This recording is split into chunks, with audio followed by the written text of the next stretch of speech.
Hello and welcome to another episode of the B List. I'm Tyler Weingartner. I'm joined by Kevin Van Ord. Hello. And today we're going to play Vanquish. But first, I just want to say, so obviously everybody who is on the internet has probably already heard that there has been a dreadful tragedy in Boston and the east coast of the United States. There were explosions at the finish line of the Boston Marathon. We don't know a lot about that right now. And we were considering not doing this stream because this game is, well, it's ridiculous and it's violent and there are a lot of explosions. But ultimately we decided that we should still do it because, well, in light of tragedies, you should always remember to continue loving the things that you love and the people that you love. And we love video games and we like this game a lot. So we're going to keep doing this. But as you're watching this, keep up on news, keep us up on news. If you want to talk about anything that's going on alongside while we're playing the game, feel free to talk about it in the chat. Feel free to talk with us about it. I tried to inform myself as much as possible, but of course, because this event was so recent, there's almost as much misinformation as there is information. But if there's one thing we do know a lot about, it's this game, Vanquish. So talking about the B List is a show where I like having a controller that works.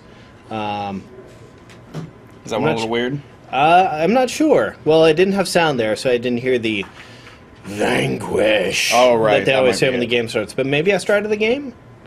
I think you have started the game. We have another controller on standby just in case. This looks like where I left off with the game.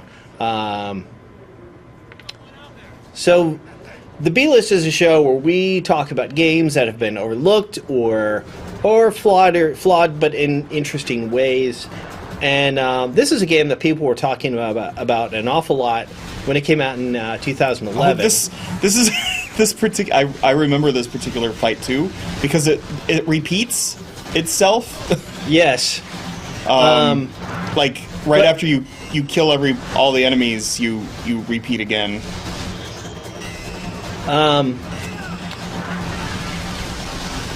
But this game has probably the most damning quality of any game that we could be talking about on this show.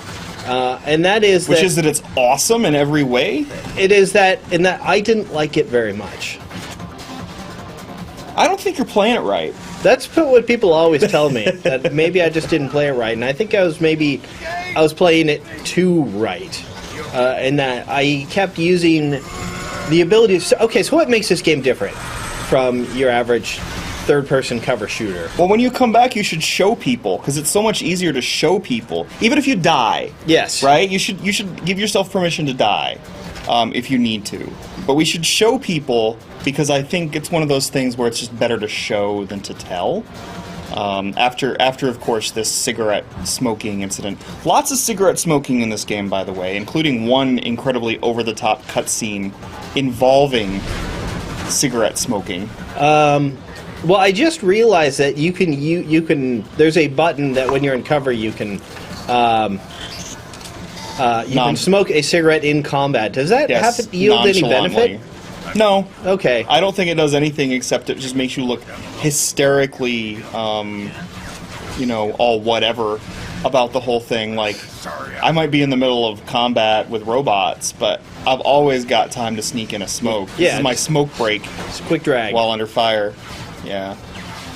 But gosh, I was going to say, well, it's better to show than to tell, but then the cutscene ended up being so long. Yeah. Well, so I guess mostly it comes down to being able to do this. But you can slide around and you can go all slow-mo too, which I'm sure you'll show people in a minute. Okay, if you think I should. Well, maybe.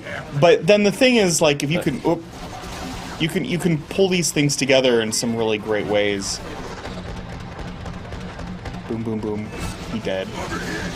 I think one thing too, and a lot of people like point out the hysterical over-the-top nature of so much of this game, but one thing that I always really liked about it is that, generally speaking, in a game like this where you have a lot of dudes shooting at you all of the time, you generally don't expect the enemies to be very smart.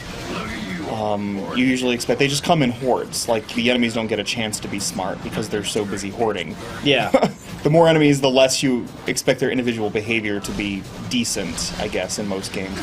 But I've always appreciated the AI in Vanquish for never succumbing to the idea that they just come forward and don't act very smart, because you'll see the AI do some very smart things. I don't know. I kind of felt like that AI was pretty not smart in this game. Huh. At least that was my experience. We'll have to look for some examples of AI doing smart and non-smart things. I guess what I mean is usually like I do something where it's like you play Serious Sam and you have a very specific kind of behavior, and it's not AI so much as it's just pathfinding. Yeah. Well, so, a lot of AI in action games is all about pathfinding. You're probably going to have to... You have to get that guy up on top. Okay. You might have to get that guy up there. One of the few technical problems I've ever had with Vanquish is that... Yep. There are requirements for you to kill every enemy, but there can be circumstances where an enemy just, goes out of the way, goes out of range, and that you have to restart the checkpoint. I had that happen a couple times. I do like this, that, the cover isn't just made of chest-high walls that you can just crouch behind, and you can take cover behind it's a little animation thing, but just that he changes posture depending on how high the cover he's taking is.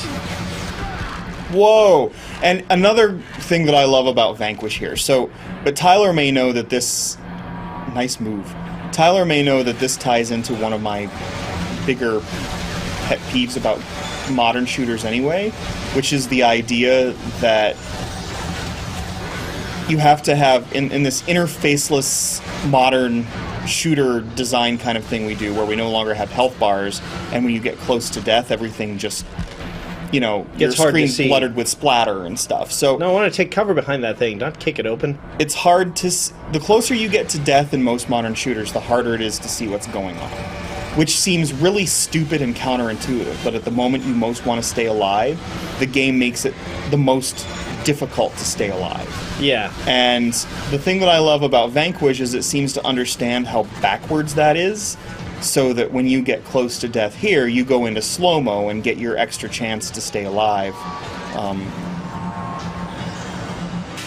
And I think that's smart. Yeah. And of course, it's a very gamey game, isn't it? Oh, yes. I mean... There's nothing here about, it's not about we're going to make you immersed in the world, or we're going to get you involved in the fiction. Yeah, and I thought it'd be the dialogue that you constantly get between Sam and something we can rely on for once. Your DARPA railguns are a piece of work, let me tell you. was well timed. The over the top dialogue here that just sounds like dialogue between dudes who have played a lot of action video games. Or, drank a lot of whiskey and smoked a lot of cigarettes. All these things, at the same time. Yes, and gargled with gravel. Yes. Are we playing on normal? We are playing on easy. Just we're playing on easy. Oh, yeah. Okay. Okay. Who knew? Yeah, just because Tyler plays this game wrong. Coming right up. I'm just having a hard time. But seeing a bunch of me dying on the stream and throwing a controller probably wouldn't be the most entertaining thing in the world.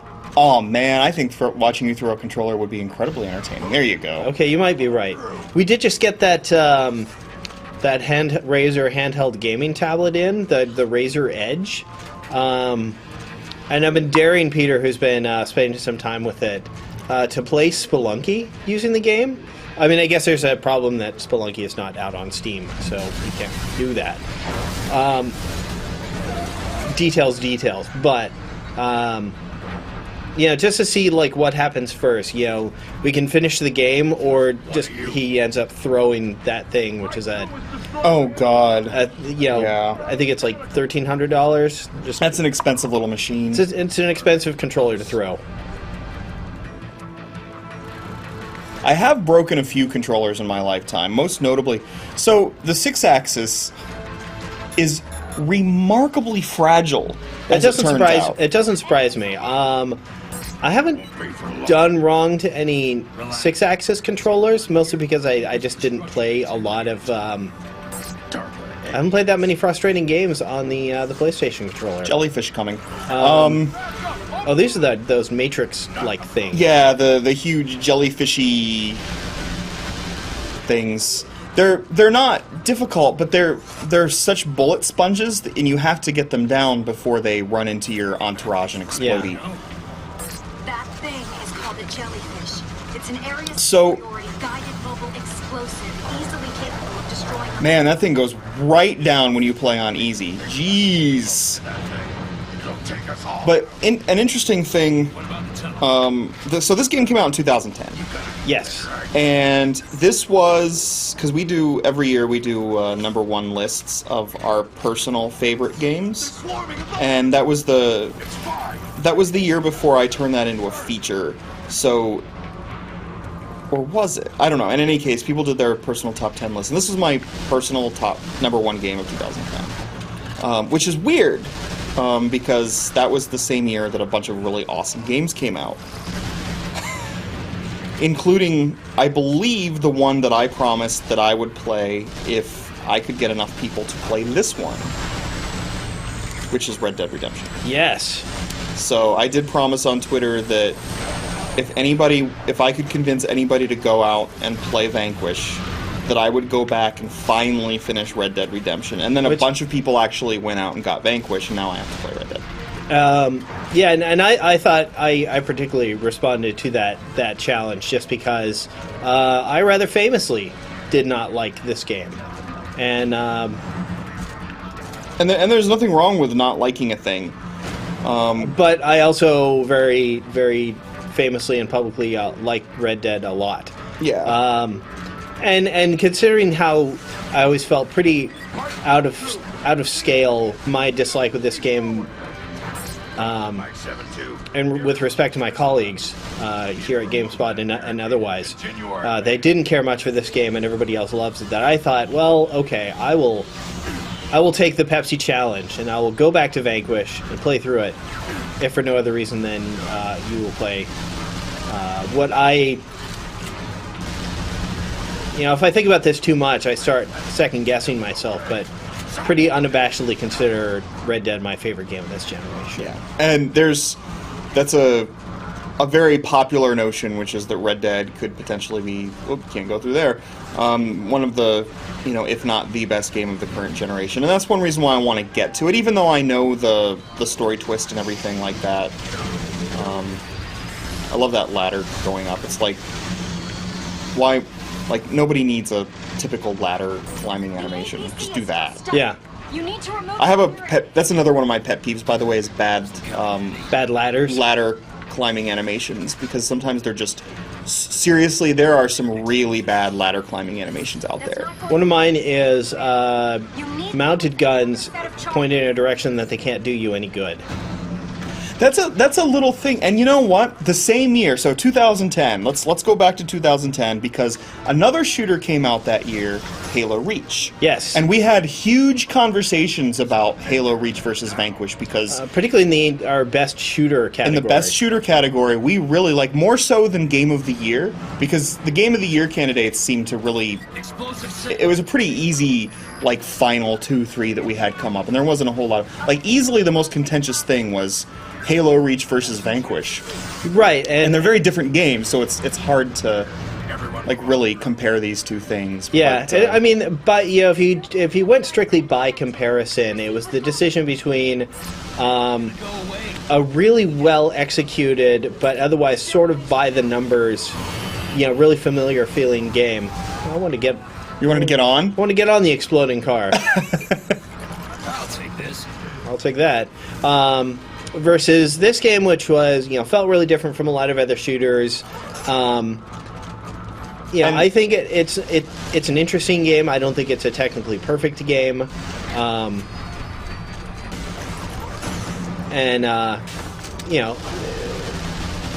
The safe by the numbers versus the ambitious. Oh, I just had a car fall on me. That's okay. I'm tough. You know, like the sci-fi shooter to end all, like at that point, a lot of it came down to like the feature set too. It's like Halo Reach does everything, and it does all of it fairly well, right? Like it all does, you know, if not, you know, genre best. Yeah. So it was really hard, and the reason I brought that up is because you brought up that thing about Halo Reach, and that was the thing that really bothered me about Halo Reach versus certain other Halo games, which is that there were those things where I would go in, I would shoot everything so I would get access to the turret, and then the turrets just sit there. There's nothing for me to do to the turrets. Right. You know, there's nothing for me to shoot with the turrets. Well, And it's, mounted weapons in Halo always made a fairly limited amount of sense Yes. anyways, because the enemies are so mobile that allowing yourself to be pinned down to stuck to a single area, just so you can have a little bit of extra firepower, wasn't always a sensible argument. Right. Now that's why in Halo they didn't introduce the idea of you can take a weapon and pick it up, and suddenly it had a limited ammo supply, and you moved very slowly, but you had that extra firepower that then you could use on the go. right.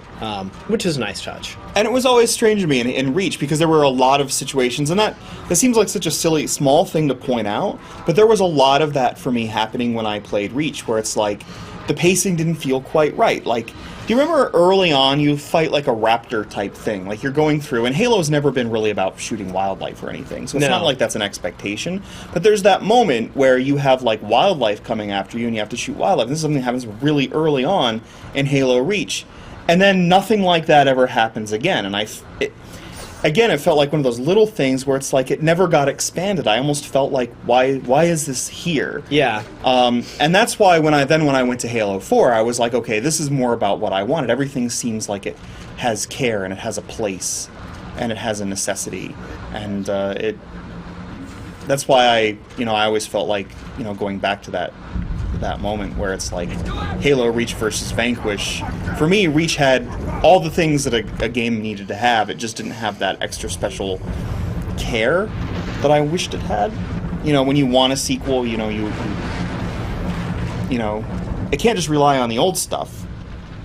You need to have a little extra oomph. And I always really wanted that extra oomph in Halo Reach that I never got. But then when I got Halo 4, I felt like that gave more of that. Yeah. I'm still playing. I'm blah-blah-blahing about Halo. Why are we talking about Halo? Yeah. You won't be walking straight. It's still taking the spotlight away from this game. He's got that cigarette's so long The colony now. compared to the size of his face. Yeah. I'm wondering, does he have a small head, or is it just a really long cigarette? Another way around? There should be a service Not too long ago, we were to head up.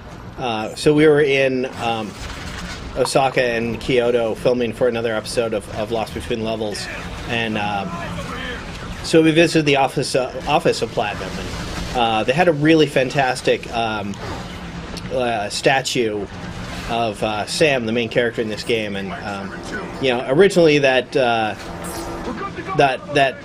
figurine didn't come with a cigarette, but they'd figure out how to craft a scale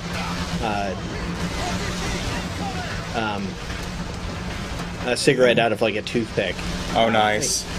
Maybe if I could find that picture that I took of it in my phone. It's a pretty fantastic statue. I don't know if you can buy it.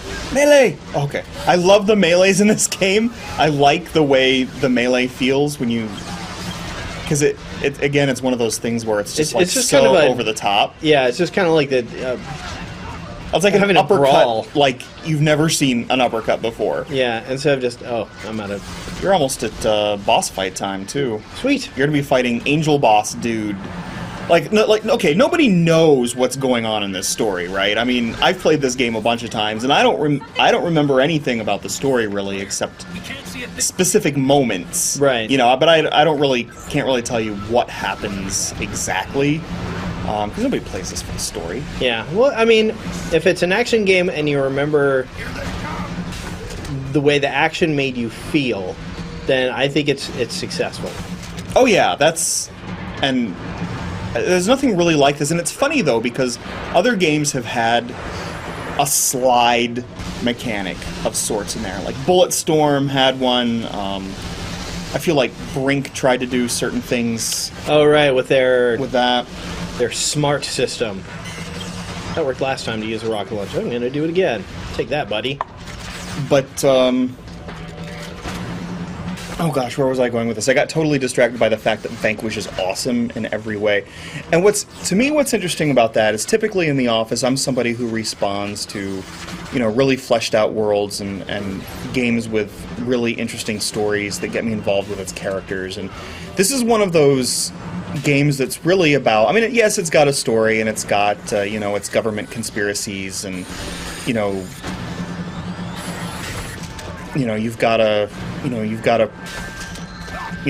great lady president and things like that I'm glad this game has. But I typically, I respond to games that take a lot of care with stories, not so much with games that are just pure gameplay. And yet this is, I don't know, in the year Mass Effect 2 came out, the fact that this game ended up being on my top says a lot about how much I love just the core gameplay of this and how it felt right under my fingers. It was just like, this is a game that's like, I want more games like this that just feel,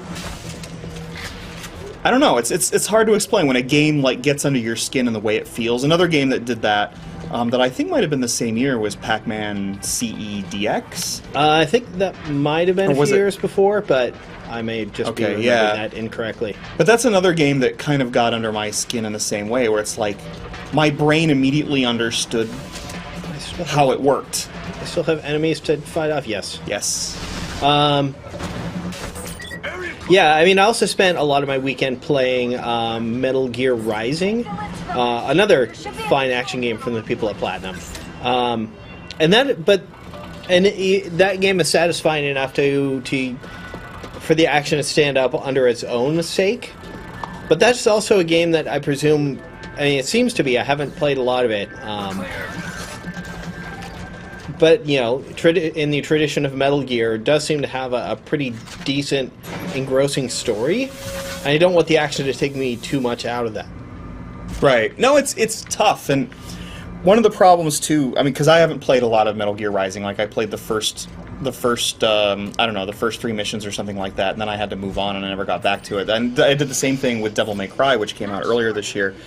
And the things that bothered me about those two games were very similar in the early hours. And this is only a judgment based on the first, hour and a half of both of these games, or the first hour of both of these games, which is that I never got a chance to get into the groove of the action before the game kept yanking me back into the story. Right. Which I think works better for something like Metal Gear Solid, specific, like regular Metal Gear, because the pacing is so more drawn out that, as opposed to in Rising, where you play for literally 3 minutes and then you're yanked into a cutscene. I was like, let me get into a groove, and it kept happening in Devil May Cry as well. It's like, let me get into the groove, I'm starting to have fun, and you're taking my fun away from me. But of course that stuff changes later after... Yeah, I mean, the cutscenes that you see in Rising are not as long-winded as they are in a typical Metal Gear scene, Sure. where you might have, like, there are no hour-and-a-half cutscenes in Metal Gear Rising. I think the most egregious thing it does... Okay, I feel like I should... Do I need to hit the button again? I think I need to hit the button again.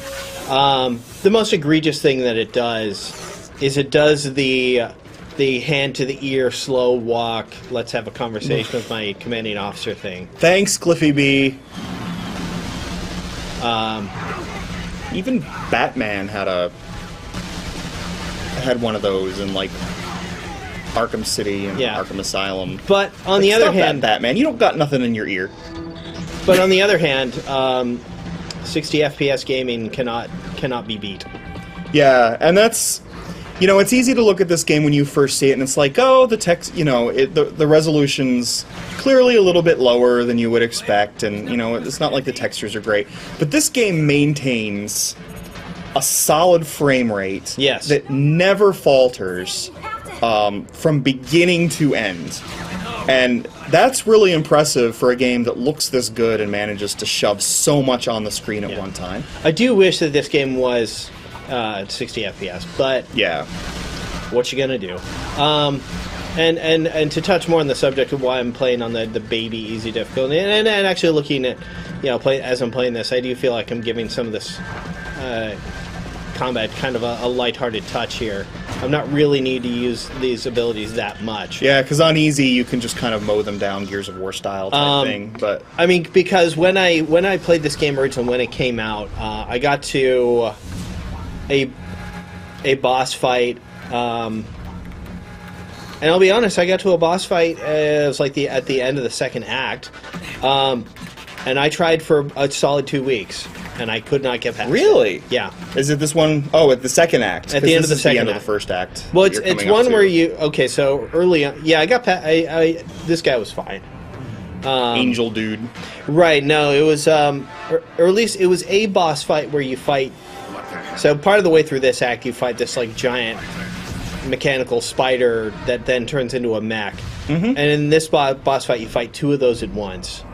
And I felt like I was constantly exhausting my ability to slide around and slow stuff down. And I if the difficulty was a barrier to me enjoying the game before, I wanted to try and step it down and maybe I'm gonna gel with it better and I should try it on a harder difficulty. Right. Because it is a less satisfying game for me now, but at least hopefully I will be able to see more of the game. So I'm back and forth, but that's why I'm playing on easy right now, is so that I don't hit the wall like I did before. Right. You know, it's funny. I rarely play a game on easy. I'm bad at games. No, you're not. And if it happens, usually it's something in the middle, where it's like if there's one thing that's bothering me, like I'll turn it down a little bit. I'll turn it down to easy just for that in games that allow me to. Yeah, and unfortunately, this back. is not one of those games. No, sadly. But you do have the right weapon for Angel Dude. Bogey, pardon me. But I call him Angel Dude, because he's just a robot angel. I'm not sure why I've run out of slowdown juice, but I have. There's, probably, I wasn't paying close enough attention, probably EMP grenade or something. Who's this guy? There you go, he'll...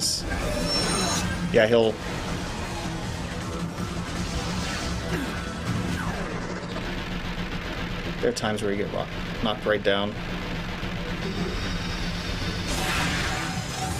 But yeah, I mean, there's definitely a lot of people are talking about, Rising, Metal Gear's Rising in the comments, and yeah, that game has a lot of fans here in the office. I need to get back to it. Yeah, that game's a lot of fun. I was going through the first couple hours I was playing the game. I was feeling a certain amount of disconnect with the controls. Me too. And so much that, like, not that the game was difficult to play or any ridiculous regard like that, but mostly just a matter of not quite having that synaptic relationship of knowing, I did a thing and I understand why. What we saw was just insane, by the way. Oh no, it was just button mashing. Well, that's what you were doing, but on the screen, Sam was going nuts. Luckily, there's not a whole lot of button mashing stuff in this game. Yeah, which is great. That if there's one serious complaint I have against Metal Gear Rising is that there is an unforgivable amount of thumbstick waggle in that game, which I think is I think it might be the worst control input in video games, unless you're using an arcade stick where it actually makes sense to do something like that. Because on a controller, you actually, to do it effectively, you need to take your right hand, well, if you're right-handed like I am, take your right hand away from the buttons and then, waggle the thing back and forth. It's, especially in an action game which is all about the flow and execution of combat and controller input, it has completely disrupted that experience. Okay, so am I the only person when you have to do this, and when I have to do that I actually shake the controller. I actually just hold down the stick and shake the controller because it goes faster. You are a smarter person than me, Kevin Van Ord. Because you're still inputting that all motion, the time. Because here I'm doing that right now, and now it just looks like Sam's having a horrible seizure. Here's another stupid thing that I do. No, that was a really smart thing you just taught me. I do this sometimes. Okay, when I was playing Heavy Rain, there was like a one of those incredible QuickTime events where you have to hold down like the twister moment where like it's like, okay, push this button and then this button then this button. It's in the trash compactor scene. Yeah. Where it is incredibly hard. I actually used my tongue to press down I think it was the square button on my controller, and I couldn't believe that I managed it, and I actually passed. It was one of the most exciting things I'd ever done, but then my tongue tasted like and then you realize, controller. well, my buttons don't taste good. So I do this sometimes when I have one of those things. Thank you, Resident Evil 6, for almost forcing it on me. But then the other one that sometimes I do, you know, in games that have roadie run, where Right. So here's a thing that I sometimes do when I have roadie run, which is like you have to, you don't have control of the right thumbstick usually because you have to hold down A to do roadie run in Gears and in lots of other games that do the same thing. So I do this thing where I will actually hold the A button down with my thumb like you're supposed to, but then I'll reach over with my index finger and actually move the stick like this so I get more control during the run. Oh wow!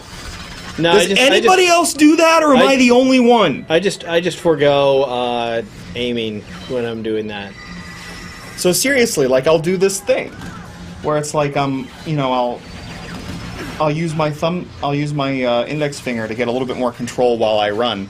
But I'm pretty sure somebody out there's got to do the same thing. I can't be all alone in that.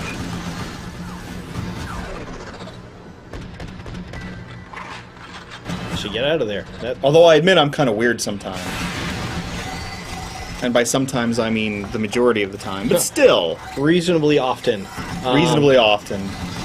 For example, this was my favorite game of 2010. Just when you think you know what a Kevin game is, then he goes and proves you wrong. And it does happen from time to time. Tom is probably one of the hardest people to get a handle on in the office when it comes to like taste, because there are things that I'm just convinced Tom will love, and he's like, "What's wrong with you?" I thought he'd love Starseed Pilgrim. He's like, "I don't really like the aesthetics of this game." I thought he'd love Bioshock Infinite. He's like, "Eh." So I never know what's going on with Mr. McShay. With Mr. McShay, but there are times too where it's like, okay, so Journey was my favorite game last year. Wait, Journey came out last year, right? Yes, Journey came out last year. It was our game of the year last year. Oh, that's right. So Journey was my favorite game of the year. So you'd think that something like Proteus or Dear Esther would be right at the top of the Kevin list. Yeah. I don't like either one of those games. I still haven't played either of them. Yeah, I do at least need to. I think I even have Dear Esther either by way of a humble bundle purchase, or maybe I just bought it during a Steam sale. I have no reason to not play Dear Esther. And I've been fascinated with it long before I even started playing PC games again. Because previously I just had the excuse of, well, I'd love to play Dear Esther, but I can't. And now I can, and I'm out of reasons. I should probably play that game. I think a lot of it comes down to, even in games that are basically just about exploring or being told a story, I still want to feel like my presence in the world means something. Yeah. And in Proteus, I don't feel like my presence is at all necessary for the game and its world to exist. And I felt the same way about Dear Esther. It's like, okay, these remnants are going to sit here, whether or not I actually ever come to get them or not. Yeah. Whereas in Journey, it felt like I was actually undergoing a real journey. And part of the way I think that people also like kind of give Journey a hard time for not having gameplay, where I would actually argue that Journey's gameplay is essential to what makes it as good as it is. Well, its gameplay premise is very simple, but but it has a feel. People. Well, I mean, more importantly than it having a feel, like one of the biggest problems I had with Bioshock Infinite was that its core gameplay seemed out of sync with what the story it was trying to tell was. I didn't feel like the game mechanics actively supported what the game was about. Oh, I get that. And yeah, I don't really want to have it's far too early to discuss BioShock Infinite on a stream like this. We have a spoiler cast for that, and we talked about that stuff at length. But Journey is a game about journeying. It's about it says so right in the title, and that's what the game is about. It's about going from one place to another.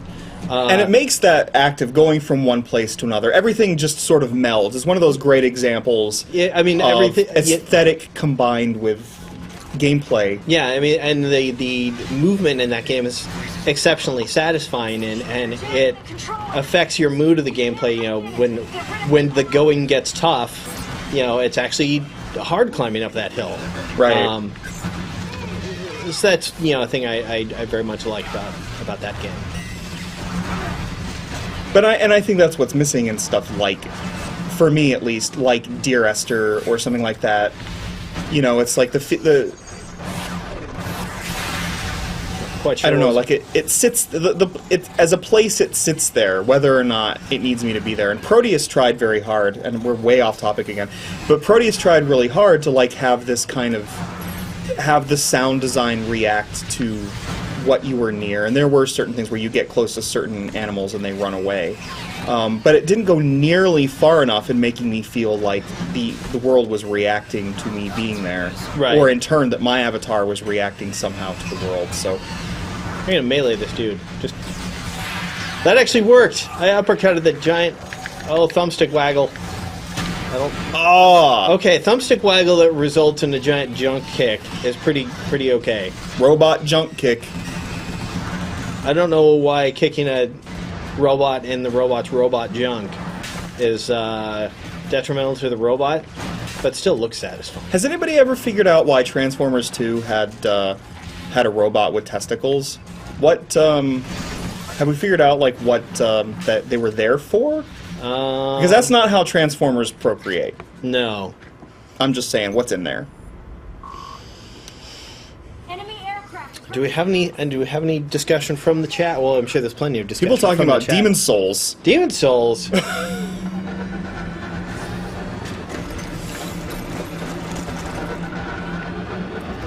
So yeah, Demon Souls was, of course, our game of the year of what about 2009? Oh,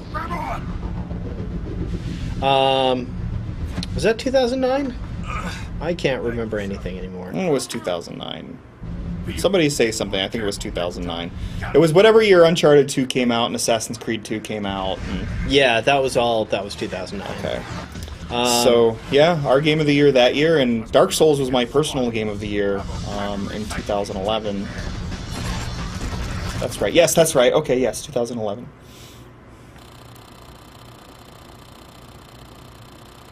And, of course, Dark Souls 2 coming soon. Yeah. Oh. Is it very soon? Well, I don't think they've announced yet, have they? I think it's coming 2014. Oh, okay. But soon is soon in video game terms nowadays. Yeah. Consider this. Deus Ex Invisible War came out only 3 years after Deus Ex, and yet it feels like there was an incredible amount of time between those two games. So, nowadays, 3 years is nothing. Sometimes you can wait 5 years for a sequel to come, but right. Super looking forward to Dark Souls 2. Small craft. And speaking of which, I'm sure we'll get some Dark Souls 2 talk in tomorrow because I'm going to do a plug. So tomorrow we will be recording and publishing a new episode of the GameSpot Gameplay Podcast. I believe I'm going to be on it. Yes, you have been invited to be on it. Hooray! So hooray for that, but also going to be on it is going to be former Editor-in-Chief Greg Kasavin, who now is at Supergiant Games, of course, and they're working on Transistor. Yes. And they made Bastion, which was one of my top 10 games of 2011? 2011. If we're just going to keep talking about games we've liked over the past couple of years, Bastion is one of those games that, I mean, I absolutely loved it when it came out. And a game that I managed to keep mostly cohesively in my brain, despite the fact that That game came out right before Comic-Con. So I played it right before Comic-Con, and then as soon as I came home from Comic-Con, then I needed to move in a very last-minute affair because the apartment I'd been living in previously, the landlord had been foreclosed upon. Ah, yes, we've both been in that situation, interestingly enough. This is how the new housing market of San Francisco treats people from time to time. But that aside, I've always wanted to come back to it. And I'm kind of doing a second playthrough of that game now. But that game easily turns back in, it becomes a game as you think about it more and more, becomes better in your mind than you are afraid that it might have been in person. But that's actually not the case. It's actually that good. Yeah, Bastion's super good. Yeah, the more you think about it, the better that game gets, but also the actual gameplay holds up. And the storytelling. Yeah, which is a little weird because when I first started playing Bastion, I still feel a certain sense that there's a little bit of randomness to the gameplay. Yeah. It's hard to describe. Like sometimes random and chaotic can be a good thing. Sometimes it just felt a little too like I don't have enough control over what's going on sometimes. But I really like that game a lot. Well, it holds up as much as you think about that game as a RPG, which it isn't really. Because I never thought of it that way. I thought it was like an isometric top-down adventure with RPG elements. If you play it as a straight-up action game, you're in control of your character the entire time, in the same way that you would hope a game like this would be. And right. It does kind of have the thing where sometimes enemy impacts don't have. Or enemy hits don't have all the impact they would need to feel like, oh, I need to be dodging them all the time, and you can just kind of become a damage sponge. But for the most part, you can bring down enemies without taking a hit. You can be constantly dodging and doing that back and forth, or be strategic and use your guns a bit more. That game holds up really well as an action game. Hey, by the way, speaking of action games, check out all the great, awesome stuff that's going on the screen!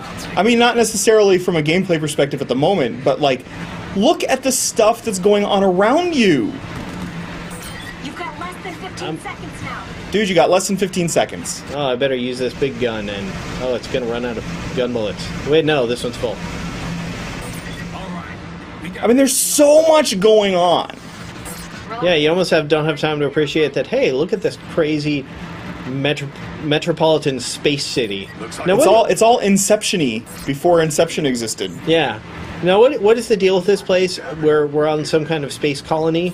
Yeah, I always kind of thought about it as a giant Rendezvous with Rama type thing inside here. So I don't know if you've ever read Rendezvous with Rama at all. It's a great Arthur C. Clarke novel. I unfortunately have not. Basically it involves there's this vessel coming towards Earth, and then we go out to explore it, and inside it's a cylinder. And this always kind of reminds me of that, where it's I wish that happened more in gaming, where worlds were either spheres or cylinders, and stuff happens 360 degrees all the way around. Right. Well, in this case, I think it's not quite there here, but it's close. It still is cylinder-esque. Yeah. Well, I think in this case they just they create artificial gravity for this city just by spinning, having the ship spin, and that centrifugal motion creates the gravity. And that I just love when games. Instead of excusing their, high fantasy things by, just because magic and science you don't understand, when they couch it in science that makes sense, and science that makes sense to us.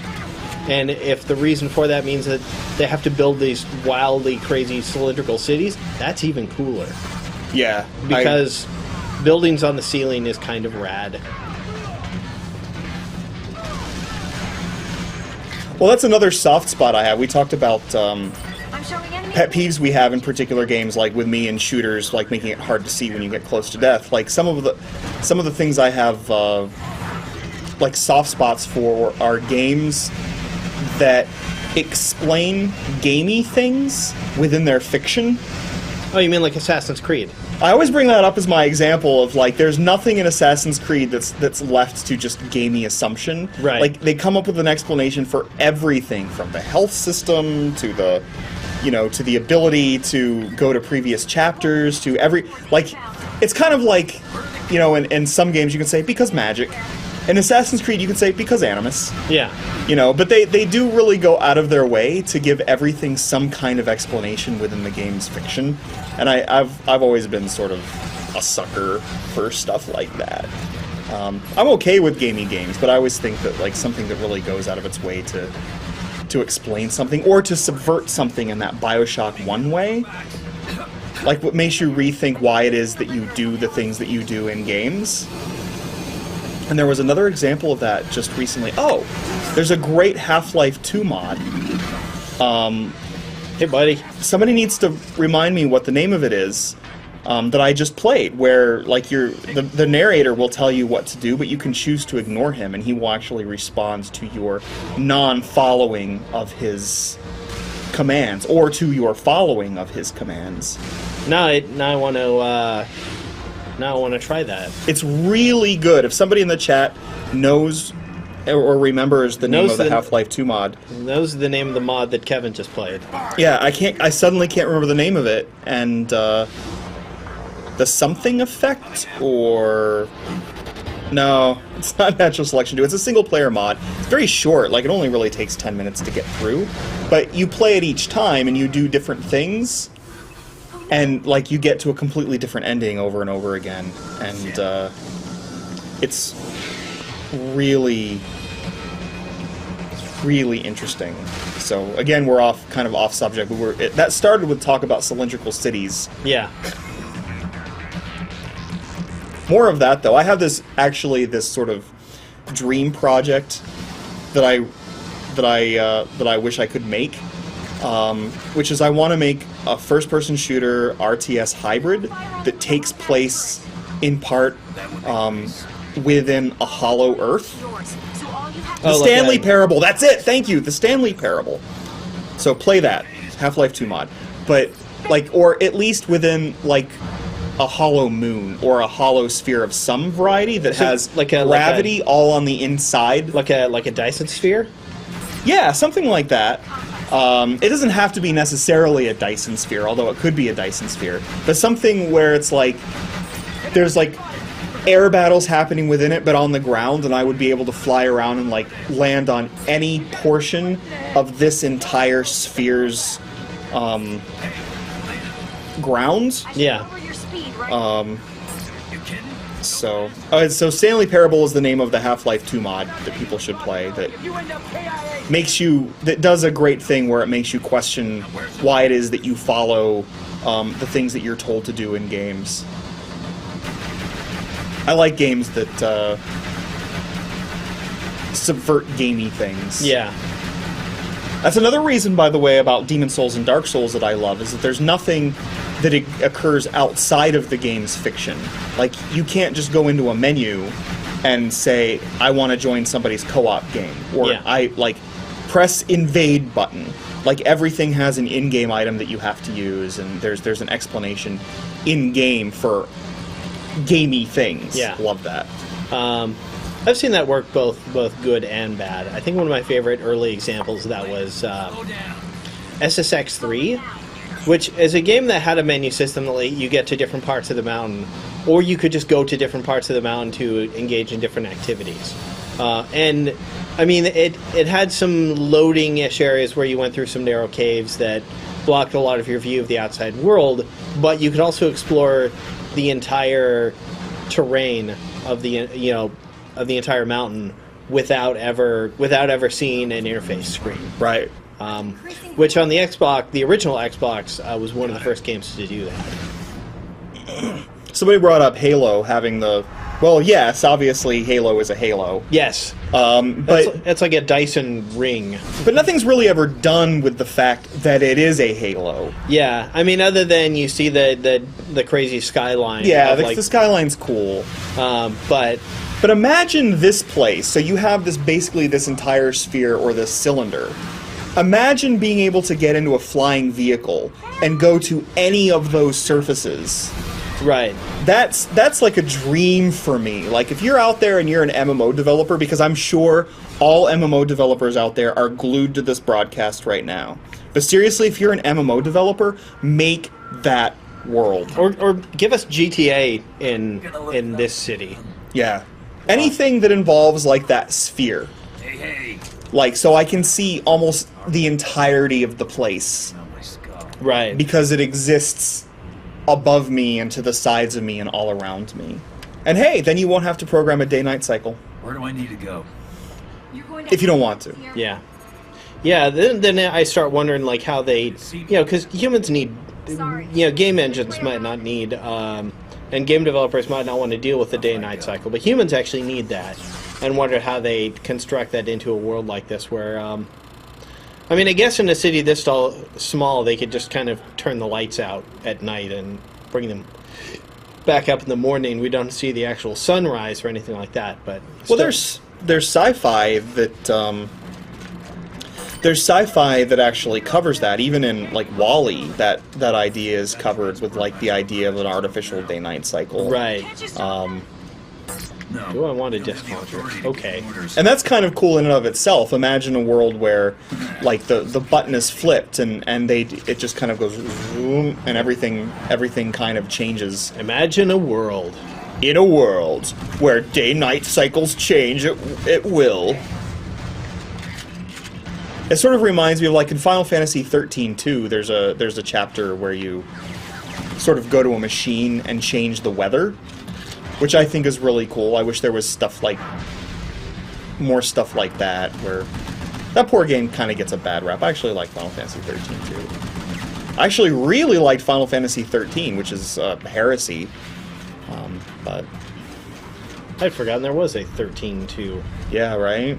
I remember there being a 10-2. That's right. No, I did remember there was a 13. A 13 part due. Sci-fi GTA would be cool. Seriously though, if you like GTA and you kind of wish there was a sci-fi GTA, now I'm not saying that this gets that close to GTA's level of quality, but you can get a game on, if you go to GameStop, you can get the digital version of Scrapland, which was, it's an American McGee game, actually. I'm not sure, I don't remember when exactly he was brought into that game's development, but he was, his name was attached to Scrapland, and it's really good. I would suggest it. Sorry for all the ums. I keep getting distracted by the game. Sometimes it's hard enough to talk and play a game, but sometimes it can be hard to talk and watch a game, as it turns out. 'Cause I keep forgetting, oh my god, this game's so awesome! I think this is where I hit the wall playing the game on the normal difficulty. So hopefully this will all pay off now, and I will be able to continue on with this game beyond this point. However, with regards to a sci-fi GTA, I just recently. The trailer just came out last week for Neil Blomkamp's. It's Blomkamp, not Blomkamp. The guy who directed Section 9. Yeah, Section 9. Section 9, as opposed to Section 8, which is a video game. Which is a great, sci-fi movie that came out a couple of years ago. District 9, sorry. District 9, thank you. Yes. Game that came out, or Forgive a movie us. that came out a couple of years ago. That was like the aliens invade South Africa, but they're stranded here and are dependent on us.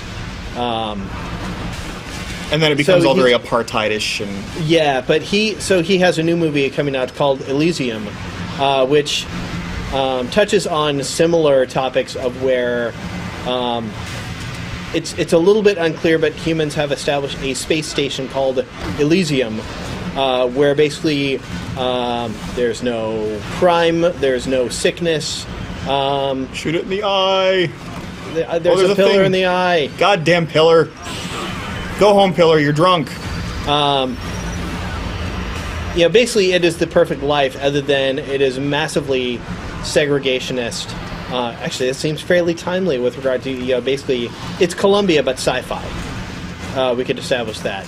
And only the part of Daisy Fitzroy is played by Matt Damon,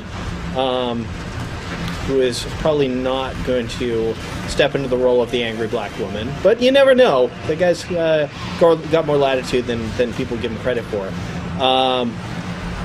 But where I'm going with all of this is that that seems like it would be a fascinating world to explore in a GTA-like way. Because I guess We the come plot up with the best ideas. And also, I mean, I want to do something based around that. Because Sure. I think that there's in a lot of ways that director. I mean, it's. Of course, that was the director who was associated with taking on the project of the ill-fated Halo movie. But I Yep. think he's a director that really understands how to take influences in his films from video games, and knows how to create, would know how to create worlds that make sense in video games, and would know how to approach that. So I really want to see what his thought process on that is. I mean, because if you look at District 9, particularly in the action sequences, you see stuff that's been informed by games like Half-Life, and even, there's a shot of, looking down the sights of a gun, much in the way that movies hadn't adopted yet, but, I mean, looks like a shot straight out of a Call of Duty game. And just lots of stuff like that. I mean, the guns look like something you'd see in Mass Effect. Or I think there's even... they basically have a gravity gun from Half-Life 2. So I like the idea of him making movies related to games. I'm not sure if the Halo franchise is best seen in movie form. I'm not sure if that's the best use of that franchise, but definitely if that project goes forward, I would love to see that director be involved with it, because I think he gets what's important for video gamers to see in games, and to preserve these franchises in a meaningful way. I think he would be the right person for that sort of thing. Also, that movie looks pretty cool. Yeah, I've never been under the impression, I don't want movie versions of game worlds to really try to too closely mirror what happens in those games, because I feel like then that's just a recipe for disaster. I guess I'm of the mind that there are certain storytelling effects and certain methods that work in games, and I like when games find ways of telling a story that can only work in games, the same way that you would want, you want movies to tell stories in ways that only movies can tell, as opposed to novels or something like that. So I mean, to be clear, this game, the stuff I'm doing right now, would make a pretty great action sequence in a movie. But the best thing about this game is that I'm not watching it. I'm making this stuff happen. Yeah. And that's not something a movie can translate in a satisfying way. This game will always be better in action sequences than any film version of it. They try, though. I mean, you see in movies like Transformers 2 and, what was the Battleship or something like that. So here's a true story. I walked in to Best Buy, and Battleship was playing on one of the TVs when you first walk in, and it was one of those special TVs that have that kind of look realistic in the sense that the frame rate's super fast. Oh, like the 120 hertz TVs. Yeah, but it's like that thing where it looks a little fake-ish in a way, but it looked very much like Call of Duty. I actually thought that I was watching Call of Duty when I first walked in, because it had that super high frame rate and it was super CGI. Yeah. And I actually thought for a moment I was watching like a cutscene from Call of Duty or something like that.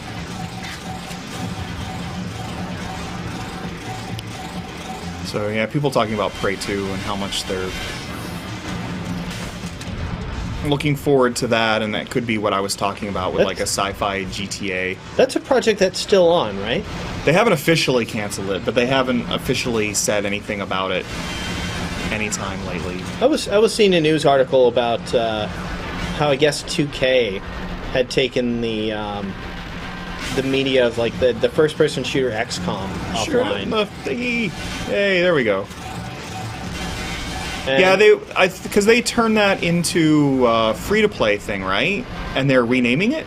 is that what's going on? I thought that, or not free-to-play, but I think like it was turned into a budget thing, and then they took away the XCOM part of the name, so it's not officially XCOM anymore. I could be wrong. There was a time when I was sort of looking forward to that game, because it was being made by the Riddick guys, right? No, that was being made Or by ex-Riddick guys. no, that was being made by 2K Marin, who their previous title was BioShock 2. as a fledgling studio was BioShock 2. Yeah, Right. I thought, there could be something to, this game. I realized it was kind of heresy to a lot of people, the idea of an XCOM shooter, but Well, I mean, because I came into that game with a pretty open mind because I never played XCOM as its original PC game. And my first genuine XCOM experience was after hearing so much shoot it in the hype, thingy. after hearing so much excitement about Enemy Unknown last year. I just bought it sight unseen, going, well, I don't know if I'm going to like this game, but I'm going to give it a shot. And that was like your game of the year. That was my favorite game of last year Yeah. by a broad margin. That game's super good. But still, I thought, so I didn't, and I kind of got the sense of like how people felt when it was announced that Syndicate was going to be a first-person shooter. Oh, that's the game that was made by the Riddick guys. Yeah. Now I That's see where why you're I going got with them I'm thinking. confused. Because I was a huge fan of the original Syndicate, and Oh, no. Tyler! Snake? Snake! Okay, so I died, and I think I need to do this whole fight over again. There's nothing wrong with that. That's okay. This was a pretty fun fight, even though I'm One more to playing it on baby easy. Oh wait, no, okay. There's one down, one to go. Don't forget to shoot it in the big red eye. Yeah, I could do. Well, I'm just having so much fun picking It this is- guy little by little. It is a fun fight.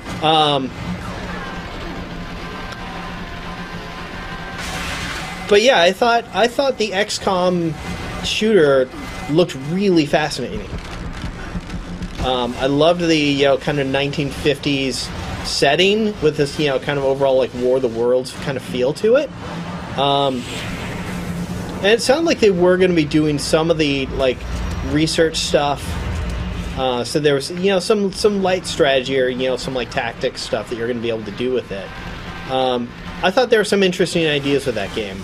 I mean, I totally get, especially after playing Enemy Unknown, why people were super disappointed with it, but that's a game that I would still like to see made. And I hope that project isn't canceled. Also, the internet probably thinks I'm a crazy person right now, but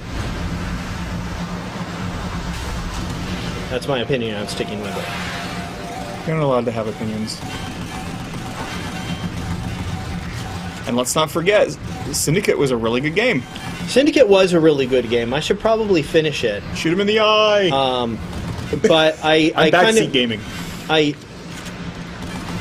I couched that game when it did the thing that I had a feeling it was going to do, which is like suddenly it was going to be revealed to the character of like, oh, I really am just a hired killer, and there's a big conspiracy behind the company that made me, and the real kind of boilerplate plot twist in any game like that, because to me the core of Syndicate was always about, here are these companies that basically just do corporate war with each other, and in Syndicate, in the original game, you would often be sent in to just like go in and murder this scientist. Your morality is not a factor that you really think about that game. It is, just go assassinate this political leader because it's bad for business. And I just found that a refreshingly, it's not even so much that you are an evil character. You are a completely amoral character. Or, you're making decisions without morality, and I find that amoral as opposed to immoral. Yeah, and I just found that fascinating then, and I think because every game has moral choices now, except probably this one. I should probably not get killed by that thing. I'm okay with games that don't have moral choices. I don't think every game needs to give you choice. There's a lot of discussion actually about Bioshock Infinite. Some people saying, just imagine if you could... It reminds me of that old Edge review of Doom. It's like, I really wish I could just go up and talk to these aliens. But sometimes I think it's okay. Games are finite, and I think it's okay that Vanquish or Syndicate or whatever doesn't need to offer you too much in the way of choice. Well, I mean, in the case of the Syndicate shooter, it doesn't have a moral choice that you get to make, but it still impresses morals upon the character of that it was a big conspiracy, that he was turned into this amoral killer, and that's like the big reveal, and I just found that massively disappointing. Sure. Thankfully, they're still Hitman. That's an interesting game. I actually expected that a lot of people, because there was plenty of blowback against Hitman Absolution not being a so-called Hitman game. I actually really liked that game. There we go. There's a chance. But I do think that Blood Money was better, ultimately. But I still liked Absolution for what it was. Yeah. I played through Blood Money. I didn't play through the epilogue. I left that unfinished. The part where you see the credits and he's lying on his deathbed, and then you can wake up and murder everybody who's at your funeral. So, true story. Did you know we have an all-hands meeting today? We certainly do. I knew that, and now the chat knows that. Is it time for us to wrap this up? Okay. Dan Mahoric says we got to do this soon. Normally, I'm pretty aware of what's going on, but I'm doing that. But boss fights. That's what I've been doing, so that means that I have been largely unaware of what's been going on, other than having a conversation with Kevin and, shooting robots. I like... Somebody came in and said, L.A. Noirs had a good story with good writing, but the gameplay wasn't great. Maybe, but I would actually argue with the idea that it actually had good writing, but we'll talk about that another day. The biggest problem that I had with that game, and it's a pretty common problem to have, is just the interrogations not being as engrossing as they were, because I felt like I never had any control over what Cole Phelps was saying in an interrogation. You mean the insane should probably be taken immediately off of the force? Yeah. Cole Phelps? Yeah. Yeah, the man that screamed at a poor girl in a hospital bed? Yeah. Cole Phelps? Yeah, that guy. Cole Phelps? Yeah, if that stuff had just been realized just a little bit better.